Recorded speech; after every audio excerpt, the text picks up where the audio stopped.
Good evening, and welcome to the final scene showcase of the year from the Center Stage Acting Department. I'm Stephen Waldrop, Director of the department, and tonight I will be presenting my pre-professional acting class in a series of short scenes from classical and American classic plays. Before I tell you about the scenes, let me talk for a minute about my pre-professional class. I've had my pre-professional acting program for about 15 years, though the members have obviously changed over the years as students graduate and are replaced by others following on their path. It has remained the class where I feel most at home. They are students that have not only achieved a certain skill level, but also think of themselves as actors and view the world and their lives through that lens. Together, we've worked on Shakespeare and Oscar Wilde, Greek drama, experimental drama, modern realism, and theater of the absurd. They are the people that make me feel like I'm not a complete weirdo, or if I am, so are they, and we appreciate each other's weirdness. They are my people, my tribe, and once they've been through this program, they will always be a part of me. This year's pre-professional class started off 2020 working on a very strange one-act play called Chamber Music. It was cast, blocked, lines had been memorized, characters developed. We had even started costuming, including one costume made up of about 20 pounds of chainmail. And then the world changed. We went on Zoom, where we kept rehearsing the play as it became increasingly clear that it couldn't work in this format. There were too many people talking at once. There was too much physical behavior and stage combat that couldn't be indicated or explained. A play this abstract couldn't be pulled off in an abstract technology. So we pivoted. About a month ago, I offered them a challenge.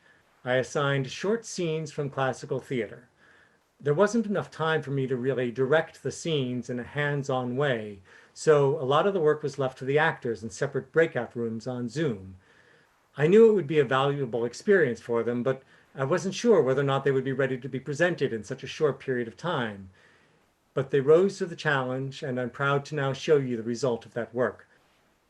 Though these scenes are short, they're difficult. 4 plays from 4 different countries and 4 different centuries. Plays written by the greatest dramatists of the last 500 years. Plays about big ideas with big emotions, communicated through complicated language. And the secret to playing this material that was created so far outside our current world is to find the common humanity that we all share. Though these characters' lives have been very different from ours, we share the same emotions, desires, dreams, and insecurities. I'm going to present the scenes in chronological order of their writing and tell you a little bit about each playwright, as well as setting up the scene. The first scene is from As You Like It by William Shakespeare. Shakespeare's life and career straddled the turn of the 17th century, so if you think of him writing in 1600, you're not off by more than 15 years one way or the other. He wrote 37 plays in about 25 years, and among them are at least the 10 greatest plays ever written. As You Like It is a comedy, which doesn't necessarily mean that sad things don't happen. It just means that everybody gets married at the end instead of everybody dying at the end.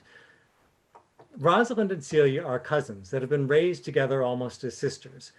Owing to court intrigue that has put Rosalind's life at stake, Rosalind and Celia have escaped to the forest of Arden, with Rosalind dressed as a young man so that they wouldn't appear vulnerable as 2 young men traveling alone together. Just before they left court, Rosalind spied a handsome young man named Orlando at a wrestling match.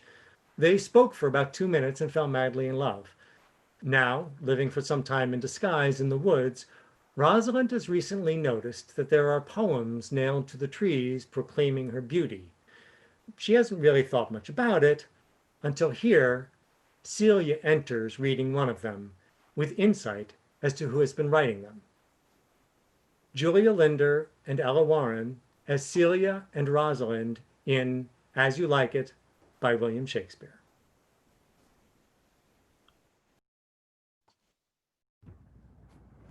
Why should this a desert be? For it is unpeopled? No. Tongues I'll hang on every tree that shall civil saying show. Some of violated vows twixt the souls of friend and friend, but upon the fairest boughs or at every sentence end. Will I Rosalinda write, teaching all that read to know the quintessence of every sprite heaven would in little show. Thus Rosalind of many parts by heavenly synod was devised of many faces, eyes, and hearts to have the touch's dearest prize. Heaven would that she these gifts should have, and I to live and die her Slav? Oh, most gentle pulpiter, what tedious homily of love have you wearied your parishioners withal, and never cried, "Have patience, good people." Didst thou hear these verses? Oh, yes, I heard them all, and more too, for some of them had in them more verses than the feet would bear. That's no matter. The feet might bear the verses. Aye, but the feet were lame, and could not bear themselves without the verse, and therefore stood lamely in the verse. But didst thou hear without wondering how thy name should be hanged and carved upon these trees? I was 7 of the 9 days out of wonder before you came. Look here what I found on a palm tree. Trow you who hath done this? Is it a man? And a chain that you once wore about his neck. Change your color. I prithee who? Oh, Lord, Lord. It is a hard matter for friends to meet, but mountains may be removed with earthquakes and so encounter. Nay, but who is it? Is it possible? Nay, I prithee now with most petitionary vehemence, tell me who it is. Oh, wonderful, wonderful, and most wonderful, wonderful, and yet again, wonderful, wonderful, and after that, out of all hooping. My complexion. Does thou think, though I'm comparisons like a man, I have a doublet and hose in my disposition? 1 inch of delay more is a south sea of discovery. I prithee tell me who it is, quickly, and speak apace. I would thou couldst stammer that thou might pour this concealed man out of thy mouth, just as wine comes out of a narrow-mouthed bottle, either too much at once or none at all. I prithee take that cork out of thy mouth so I may drink the tidings. So you may put a man in your belly. Is he of God's making? What manner of man? Is his head worth a hat, or his chin worth a beard? Nay, he hath but a little beard. Why, God will send more if the man will be thankful. Let me stay the knowledge of his chin, if thou delay me the knowledge of his beard. It is young Orlando that tripped up both the wrestler's heels and your heart, both in an instant. Nay, but the devil take mocking. Speak sad brown true maid. I faith, 'cause 'tis he. Orlando? Orlando! Alas the day! What shall I do with my doublet and hose? What did he when thou saw'st him? What said he? How looked he? Where went he? What makes he here? Did he ask for me? Where remains he? How parted he with thee? And when shalt thou see him again? Answer me in 1 word. You must borrow me Gargantua's mouth first. 'Tis a word too great for any mouth of this age's size. To say I and no to these particulars is more than to answer in a catechism. But doth he know that I'm in the forest and in man's apparel? Look he especially he did the day he wrestled. It is as easy to count atomies as to resolve the propositions of a lover. But take a taste of my finding him and relish it with good observance. I found him under a tree like a dropped acorn. It may well be called Joe's tree when it drops forth fruit. Give me audience, good madam. Proceed. There lay he stretched along like a wounded knight. Though it be pity to see such a sight, it well becomes the ground. Cry holla to the tongue, I prithee, it curvets unseasonably. He was furnished like a hunter. Oh, ominous, he comes to kill my heart. I would sing my song without a burden. Thou brings me out of tune. Do you not know I'm a woman? When I think, I must speak.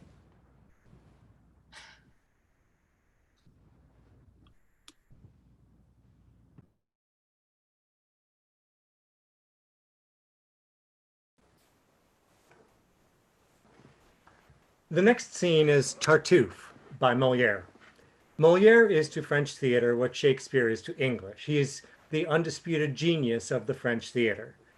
Tartuffe premiered in Versailles in 1664. Like virtually all of Molière's comedy, it is written in rhymed couplets and takes place in the home of the French aristocracy and shows the aristocrats to be foolish and easily duped, always shown up by the superior common sense and wisdom of their servants. We see the household of the wealthy Orgon, upset by the arrival of Tartuffe, a middle-aged lecher and con artist, posing as an extremely religious and self-righteous wise man.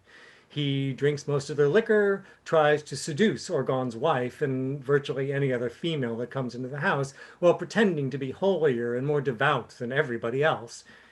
Everybody in the house sees through him, except Orgon, who promises Tartuffe the hand of his daughter, Marianne, in spite of the fact that she is already engaged to Valère.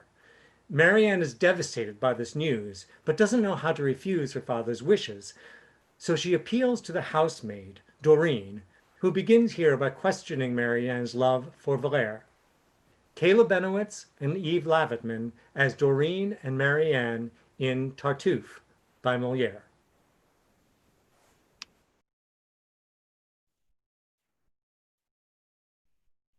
You love him then? Oh, more than I can express. And he, I take it, cares for you no less. I think so. And you both with equal fire burn to be married? That is our one desire. What of Tartuffe then? What of your father's plan? I'll kill myself if I'm forced to wed that man. I hadn't thought of that recourse. How splendid! Just kill yourself and all your troubles will be ended. A fine solution. Oh, it maddens me to hear you talk in that self-pitying key. Doreen, how harsh you are. It's most unfair. You have no sympathy for my despair. I've none at all for people who talk drivel, and when faced with difficulties, whine and snivel. No doubt I'm timid, but it would be wrong. True love requires a heart that's firm and strong. I'm strong in my affection for Valère, but coping with my father is his affair.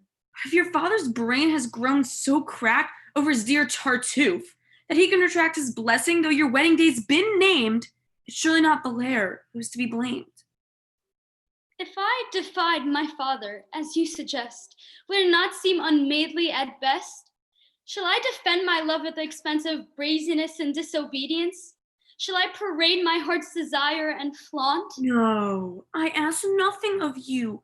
Clearly you want to be Madame Tartuffe, and I feel bound not to oppose a wish so very sound. What right have I to criticize the match? Indeed, my dear, the man's a brilliant catch. Monsieur Tartuffe. Now there's a man of weight. Yes, yes, Monsieur Tartuffe. I'm bound to say it is quite a person not to be denied. 'Twill be no little thing to be his bride. The world already rings with his renown. He's a great noble in his native town. His ears are red, he has a pink complexion. All in all, he'll see to perfection. Dear God.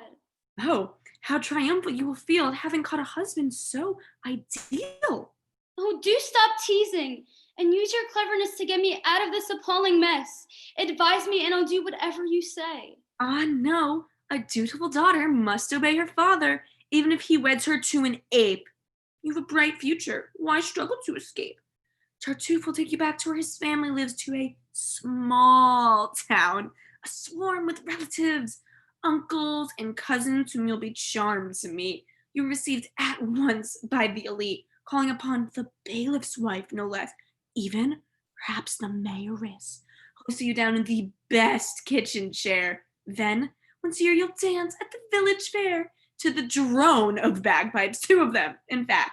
You'll see a puppet show or an animal act. Your husband. Oh, you turn my blood to ice. Stop torturing me and give me your advice. Your servant, Madame. Doreen, I beg of you. No, you deserve it. This marriage must go through.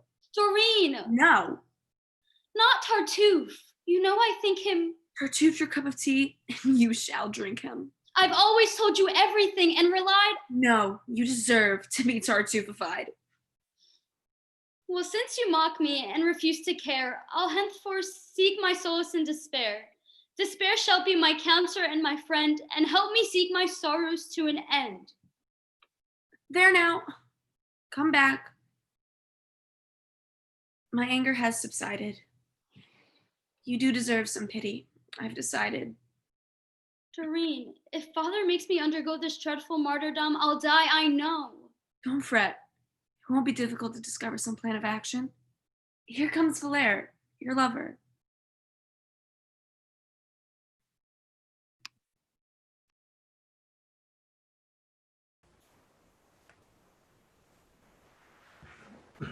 Next, we go to 19th century Russia.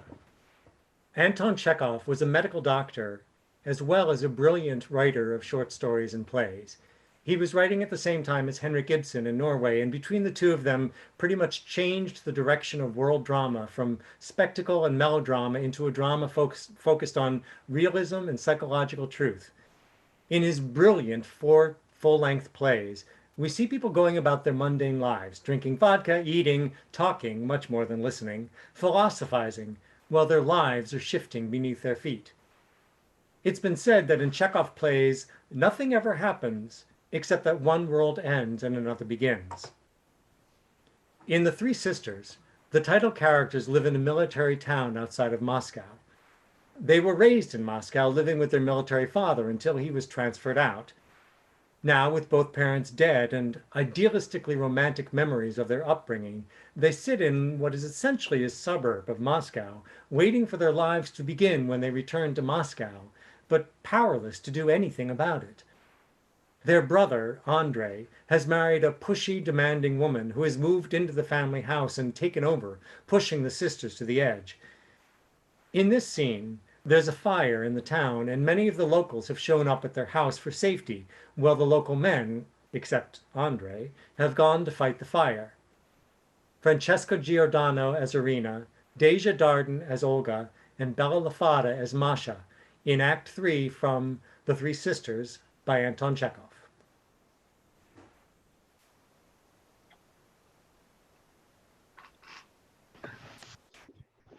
How shallow our Andre has become. How dull and old he's grown living with that woman. There was a time he was preparing for a professorship, and just yesterday he had boasted of at last becoming a member of the district board. He, a member of the board and protopapa of the chairman. The whole town is laughing and talking about it, and he's the only one who neither sees nor knows anything. And here everyone else is running to the fire while he just sits in his room taking not the slightest notice. He just plays his violin. Oh, it's awful, awful, awful. I can't bear it any longer. I can't. Turn me out. I can't bear any longer. What is it? What is it, darling? Where has it all gone? Where is it? Oh my God.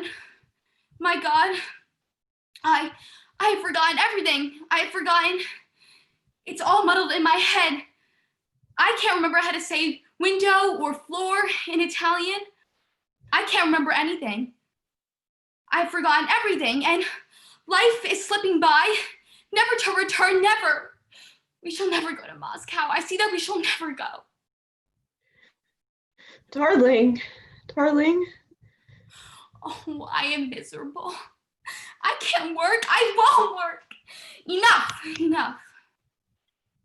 I had a job as a telegraph clerk, and now I have a job in the office of the town council, and I loathe and despise every single thing they give me to do. I'm nearly 24 now, and I've been working a long time, and my brain is drying up. I've grown thin and old and ugly, and there is nothing, no satisfaction of any kind, and Time is passing by, and I feel that I'm moving farther away from the real, beautiful life, moving farther and farther into some sort of abyss. I am in despair. And why I am still alive, why I haven't tried to kill myself before now, I don't know. Don't cry, my little one. Don't cry. It hurts me. I'm not crying. I'm not crying. There. I'm not crying anymore. Enough. Enough. Darling, I'm speaking to you as a sister.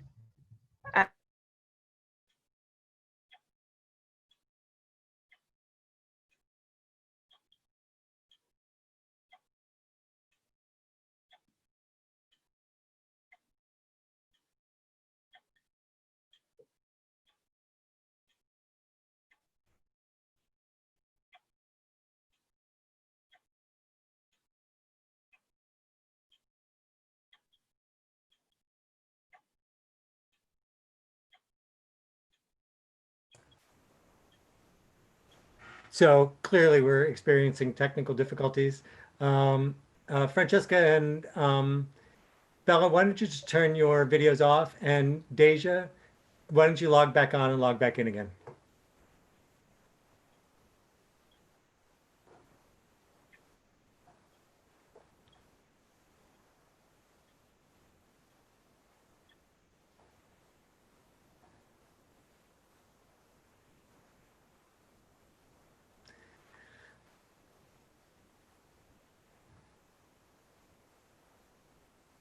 Oh, the magic of live theater, even when it's virtual.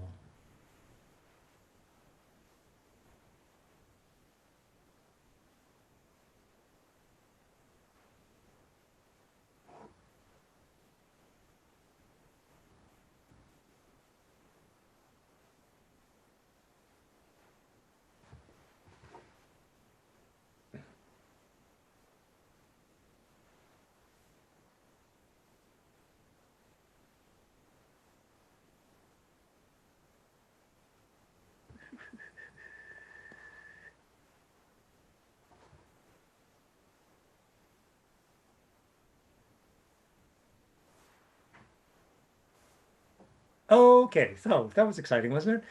Let's do this. Let's switch around. We'll jump to the last scene and then we'll come back to this one.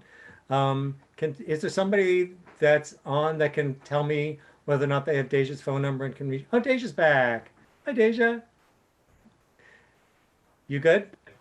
I'm good now. My Wi-Fi disconnected. I saw that. Okay. Let's start the scene over again. All right. Francesca, you good? Okay. And Bella, you there? Okay. Let's just do it again. Okay. Pretend that didn't happen. Thank you.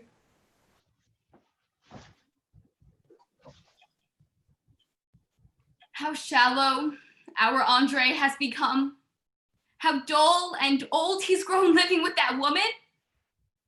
There was a time he was preparing for a professorship, and just yesterday he boasted of at last becoming a member of the district board. He, a member of the board in protopapa, the chairman. The whole town is laughing and talking about it, and he's the only one who neither sees nor knows anything. And here, everyone else is running to the fire, while he just sits in his room taking not the slightest notice. Oh, it's awful, awful, awful.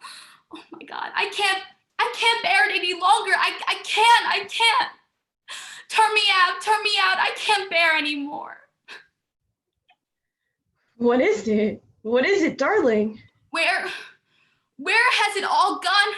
Where is it? Oh my God. I have forgotten. It's all muddled in my head. I can't remember how to say window or floor in Italian. I can't remember anything. Every day I forget, and life is slipping by, never to return, never. We shall never go to Moscow. I say that we shall never go. Darling, darling, Oh, I am miserable. I can't work. I won't work. I had a job as a telegraph clerk, and now I have a job in the office of the town council, and I loathe and despise every single thing they give me to do. I'm nearly 24 now, and I've been working a long time, and my brain is drying up. I've grown thin and old and ugly, and there is nothing, no satisfaction of any kind. And time is passing by, and I feel like I'm moving farther away from the real, beautiful life, moving farther and farther into some sort of abyss. Oh, I'm in despair. And why I am still alive, why I haven't tried to kill myself before now, I don't know. don't cry. My little one, don't cry. It hurts me. I'm not crying. I'm not crying. There. I'm not crying anymore. Enough. Darling, I'm speaking to you as a sister, as a friend. If you want my advice, marry the Baron. After all, you respect him, you value him highly. It's true, he's not good looking, but he's so honest, so pure. You see, one doesn't marry for love, but to do one's duty. At least that's what I think, and I would marry without love. I'd marry any man who asked me, so long as he was a decent man. I'd even marry an old man. I kept thinking that we'd move to Moscow, that there I meet my true love. I dreamed of him, I loved him. But it all turned out to be foolishness, just foolishness. Darling, my dear lovely sister, I understand it all. When Baron Nikolai Lachfish left the army and came to see us in civilian clothes, he looked to me so homely that I actually began to cry. He said, "Why are you crying?" How could I tell him? But if it were God's will that he should marry you, that'd make me happy. You see, that would be a different matter, quite different. My dear sisters, I want to confess. My soul is in torment. I shall confess to you, and then to no one else ever again. It is my secret, but you must know everything, and I'll tell you right now. I love that man. You saw him just now. Well, there it is. In short, I love Rashinin. Stop that. I can't hear you anyway. What am I to do? At first, I thought him strange, and then I began to feel sorry for him. And then I began to fall in love with him, to love everything about him, to love his voice, his words, his misfortunes, his two little girls. I'm not listening. Whatever slight things you may say, it doesn't matter. I shan't hear them. Oh, Oya, you're the one that's silly. I love him. Such is my fate, such is my destiny. And he loves me. All this is frightening, isn't it? Is it wrong? Oh, my darling, what are we going to do? What are we going to do with our lives? When you read it in a novel, it just seems so stale and all so clear. But when you begin to fall in love yourself, you realize that nobody knows anything and that each one of us has to resolve everything for themselves. My darlings, my sisters, I have confessed to you, and now I must remain silent. I shall be like Gogol's madmen. Silence. Silence.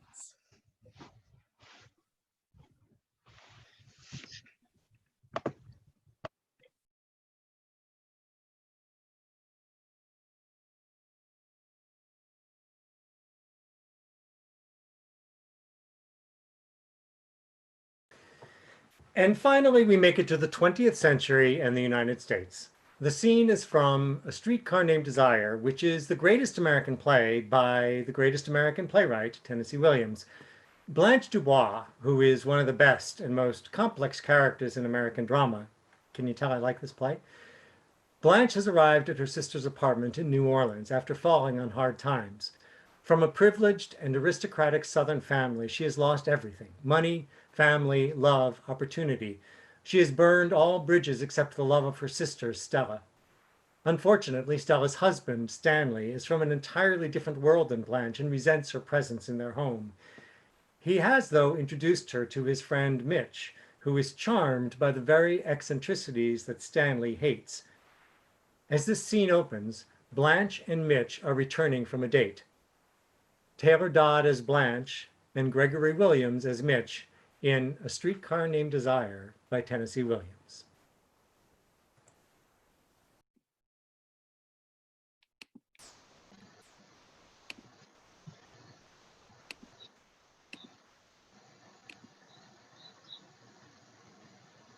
Well,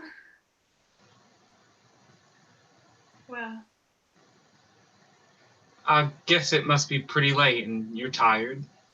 Even the hot tamale man has the dirt of the street, and he hangs on to the end. How will you get home? I'll walk over to Bourbon and catch an owl car. Is that streetcar named Desire still grinding along the tracks this hour? I'm afraid you haven't gotten much fun out of this evening, Blanche. I spoiled it for you. Oh, you didn't. I just felt all the time I wasn't giving you much entertainment. I simply couldn't rise to the occasion. That was all. I don't think I've ever tried so hard to be gay and made such a dismal mess of it. I get 10 points for trying. I did try. Why'd you try if you didn't feel like it, Blanche? I was just obeying the law of nature. Which law is that? The one that says the lady must entertain a gentleman. And no dice? See if you can locate my car key in my purse. When I'm so tired, my fingers are all thumbs.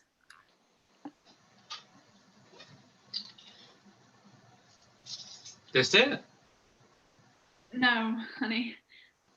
That's the key to my trunk, which I must soon be packing. You mean you're leaving here soon? I've outstayed my welcome. This it? Yeah. Honey, you go ahead and unlock the door and I'll take a last look at the sky. I'm looking for the Pleiades, the Seven Sisters. But these girls are not out tonight. Oh, there they are. All in a bunch of little bridge party. You get the door open? Good boy. I guess you want to go home now? Can I kiss you goodnight? Why do you always ask me if you're late? I don't know whether you want me to or not. Well, why should you be so doubtful? That night when we parked by the lake and I kissed you, Honey, it wasn't the kiss I objected to. I liked the kiss very much. It was the other little familiarity that I felt glad to discourage. I didn't resent it. Not a bit in the world. In fact, I was so flattered that you desired me. But honey, you know as well as I do that a single girl, a girl alone in the world, has got to keep a firm hold on her emotions or she'll be lost. lost? I guess you are used to girls who like to get lost. The kind that get lost immediately on the first date? I'd like you to be exactly the way you are because in all my experience, I have never known anyone like you. Are you laughing at me? No, honey. The Lord and Lady that have the night they return, so come on in. We'll have a nightcap. Let's leave the lights off. You just do what you want to. The other room's more comfortable. Go on in.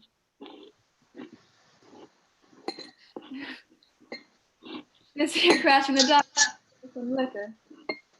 You want a drink? I want you to drink. You have been so anxious and sullen all week. And so have I. We have both been so anxious and sullen. And after these last few moments of our lives together, I want to create. Joie de vivre. I'm lighting a candle. That's good. Sit down. Why don't you take off the roof in the car? I better leave it on. No. I want you to be comfortable. I'm ashamed of the way I perspire. My shirt is sticking to me. Perspiration is healthy. If people didn't perspire, they would take 5 minutes. I don't like to wear a wash coat even in the summer because I sweat through it. It don't look too neat on me either. A man with a heavy build has got to be careful of what he puts on him so he don't look too clumsy. You are not too heavy. You don't think I am? You're not the delicate type. You have massive bone structure and a very imposing physique. Thank you. Last Christmas, I got a membership to the New Orleans Athletic Club. Oh, good. It was the finest present I ever was given. I go there and I keep myself fit with the weights. Before I went there, I was getting soft in the belly. But now my belly is nice and hard. So hard that a man can punch me and it don't hurt me. Go on, see. Gracious. That's how much I weigh, Blanche. I'd say in the vicinity of 180. Yes, again. Not that much? No more. No, you're a tall man, and you can carry a great deal of weight without looking up. I weigh 207 pounds, and I'm 6'1" and 1/2 inch tall, in my bare feet, without shoes on. And that's what I weigh stripped. Oh my goodness me. It's awe-inspiring.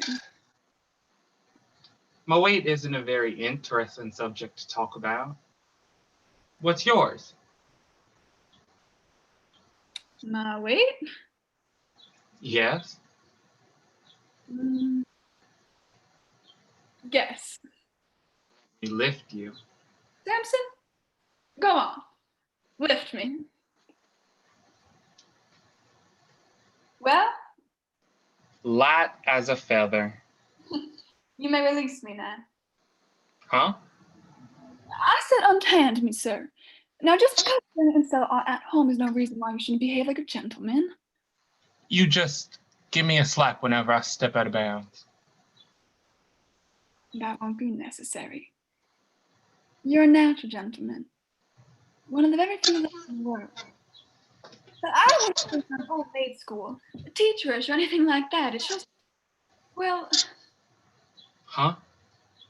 I guess I just have old-fashioned ideas.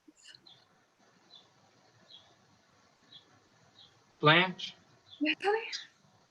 can I ask you a question? Yes, what? How old are you? Why do you want to know? I talked to my mother about you and she said, "How old is Blanche?" And I wasn't able to tell her. You talked to your mother about me? Yes. Why? I told her how nice you were and I liked you. Were you sincere about that? You know I was. Why did your mother want to know? Mother is sick. I'm sorry to hear it. Badly? She won't live long, maybe just a few months. Oh, She worries because I'm not settled. oh. She wants me to be settled before she... You love her very much, don't you? Yes. I think you have a great capacity for devotion. You'll be lonely when she passes on, won't you? I understand what that is. To be lonely? Well, I love someone too. And the person I loved, I lost. Dead? A man? He was a boy. Just a boy. And I was a very young girl. When I was 16, I made the discovery. Love. All at once and much too completely. I was almost deluded. There was something different about the boy. The softness and the message, which was unlike a man's. Although he wasn't the least bit effeminate looking for that age yet. He came to me for help. I didn't know that. I didn't know anything till after our wedding when we'd run away and come back, and all I knew was I'd failed him. In the most mysterious way. I wasn't able to give him the help he needed but couldn't speak of.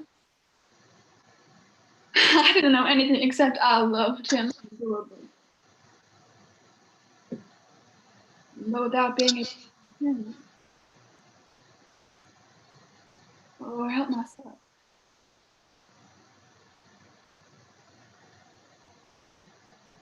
And then I found out. In the worst of all possible ways, by coming into what I thought was empty. It wasn't empty, but had two people in it. The boy I had married and an older man who had been his friend for years. Afterward, we pretended that nothing had been discovered. Yes, we drove off to the city casino, very drunk and laughing all the way. We danced the Versiviana. And suddenly the boy I had married was at the casino, and then a few moments later, a shot. I ran out, all ran against everything at the edge of the lake. I couldn't go for the crowd. And then someone grabbed my arm. Don't get any closer.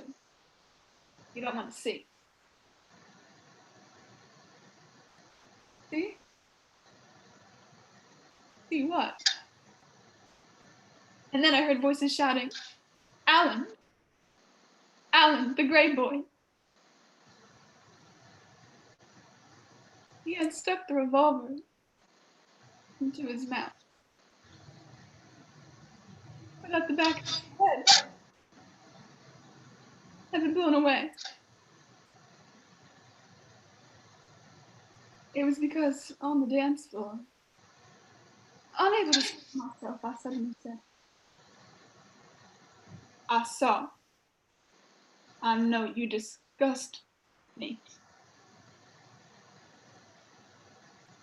And the searchlight that was turned on the world turned off again.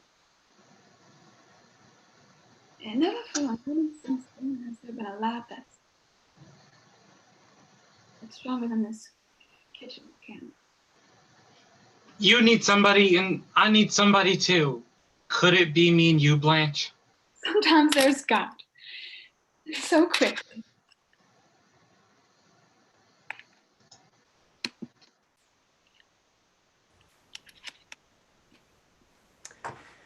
Okay, let's bring everybody back out. Let's bring out Julia Linder and Ella Warren.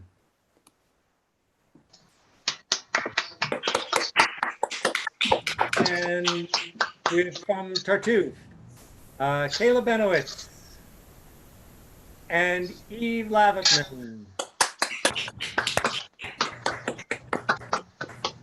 And from Three Sisters, Deja Darden, Francesca Giordano,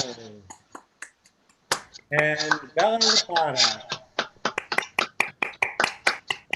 And from Streetcar Named Desire, Taylor Dodd and Gregory Williams. Okay, I want everybody to come back on now. So, great job, guys. Thank you. I'm really proud of you. Thank you all for watching. Bye. Bye.